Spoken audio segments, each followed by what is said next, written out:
வத்தலகுண்டு பகுதியில் தொடர் இருசக்கர வாகன திருட்டில் ஈடுபட்ட பலே திருடன் கைது. 8 இருசக்கர வாகனங்கள் பறிமுதல். திண்டுக்கல் மாவட்டம் வத்தலகுண்டு பகுதியில் கடந்த சில மாதங்களாக தொடர் இருசக்கர வாகனம் திருட்டு சம்பவம் நடைபெற்றது. இது தொடர்பாக வத்தலகுண்டு காவல்துறையினர் வழக்கு பதிவு செய்தனர்.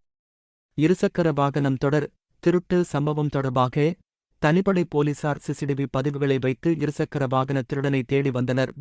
இந்நிலையில் இருசக்கர வாகனத்தில் ஈடுபட்ட தேனி மாவட்டம் ஆண்டிப்பட்டி அடுத்த பொன்னிநாயக்கன்பட்டியைச் சேர்ந்த மாடசாமி 44 என்பவரை கைது செய்து அவரிடமிருந்து வத்தலகுண்டு பகுதியில் திருடிய 4 இருசக்கர வாகனம் மற்றும் வெளி மாவட்டங்களில் திருடிய 4 இருசக்கர வாகனங்கள் என மொத்தம் 8 இருசக்கர வாகனங்களை பறிமுதல் செய்து நீதிமன்றத்தில் ஆஜர்படுத்தி மாடசாமியை சிறையில் அடைத்தன.